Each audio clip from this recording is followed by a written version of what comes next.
What's up guys, Blade Angel here. So as you can see, I finally got my first mod for my car. And mod, I guess, because some people are very picky about how to use the word mod. And actually in last video, some people were saying none of the mods shown were mods or so on and so forth. And then other people were telling me that debadging was actually a mod, because modding is defined as, you know, modifying a car or changing it in any way. So this is a mod, I don't care what people say.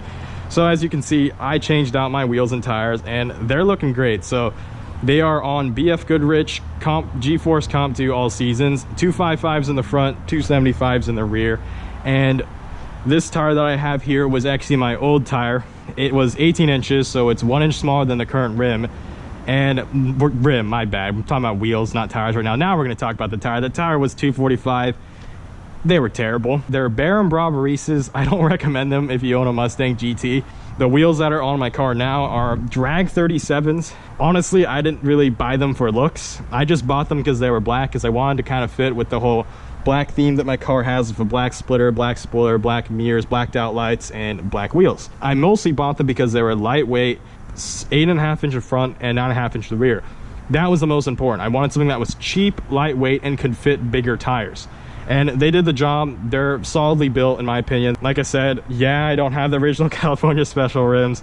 Rip for days, but this was a first. This was my first mod. I told myself that I had to get this first. And you know, let's actually talk about tires and rims and how they're really the most underrated mod. So even though I've only driven 5 miles on these tires so far, so I guess it means I have to retorque them 45 miles later.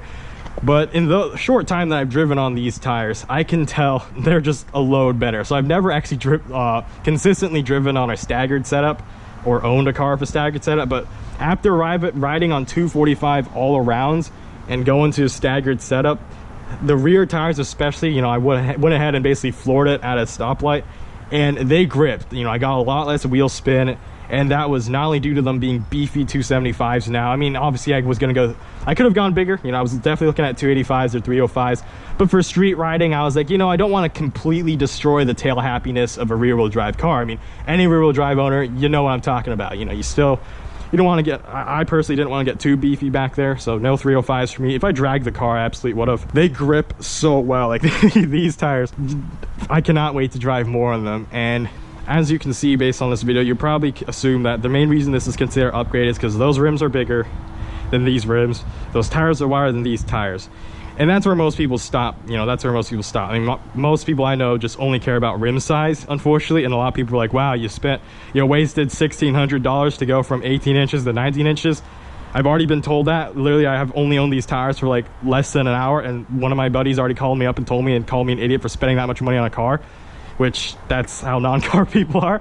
But it's much more than just rim size and even diameter size or sizes in general. So if we talk about actual compound, so this is a summer tire and you can tell that based on its tread pattern, and the overall compound in this tire itself is actually pretty bad. So all right, so my car is now on, so it's going to be a bit loud, so I have to shout over myself.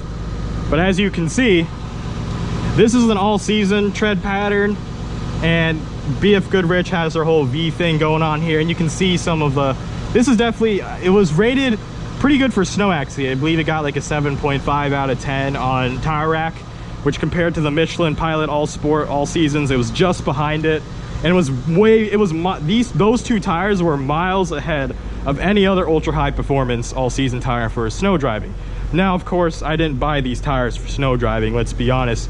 If it's lightly snowing, I now have the confidence that they'll do fine. I mean, although it's not pure confidence, you know, winter tires would have been for pure confidence. In my opinion, Indiana isn't quite exactly that cold, so I think I'll be fine without winter tires. And if it's ever a snowstorm or if it ever gets that ridiculously cold, I'm just not going to drive my car. That's my conclusion. All seasons were more so performance oriented, because obviously with winter tires, you want thinner tires.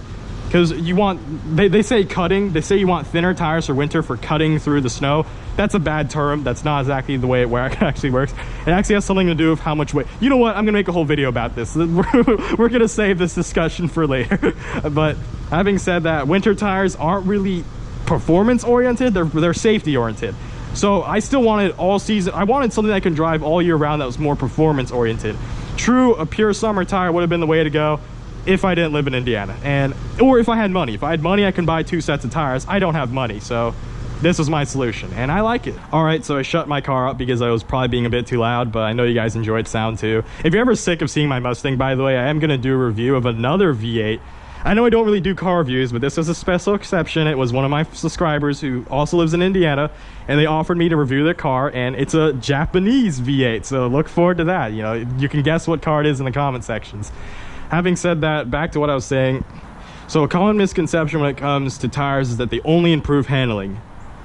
It's much deeper than that. So tires are probably one of the most important components on your car for braking.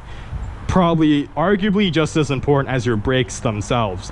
And that's an over-exaggeration, of course. I'm sure even the crappiest tires will still stop eventually, but you know what I mean. Like, you gotta have good tires, because the worst thing, this is why this is my first upgrade. A lot of people really put tires off, and if you're watching this video, I know wheels and tires are not a flashy upgrade, but don't put them off. People who get like the state supercharger kits for Mustangs, they're pushing almost 700 horsepower. And some of them I've talked to are still like, yeah, I'm driving on, you know, the tires that came on my car. Why?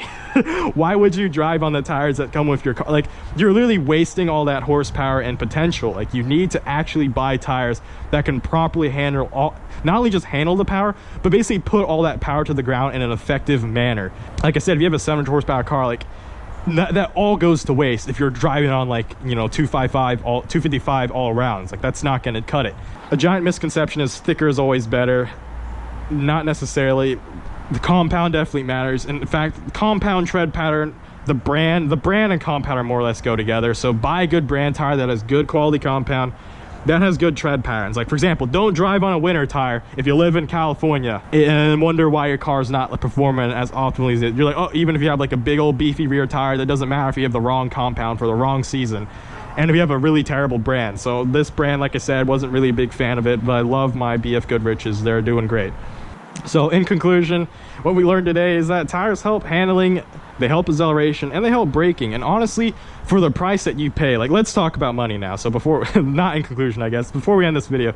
So the second exhaust I'm going to get is a catback exhaust. That was actually going to be the first mod that I was going to get for this car because everyone loves sound. It's a very commonly done first mod, but I decided against it because winter was coming, and I was like, you know, I really need to get tires that can somewhat handle the colder weather better. As I've unfortunately learned, these tires just don't cut it. So I was like, I changed, and YouTube pays monthly if you don't know, so before it's too late. So I was like, you know, let's get the tires out of the way, and then let's put the exhaust off for later. And catback exhaust was about the same price as what I paid for these tires. This was about $1,600 for both the tires and wheels, and it was a great deal. And there's a dog barking at me, and it's definitely affecting this video. Shut up, dog.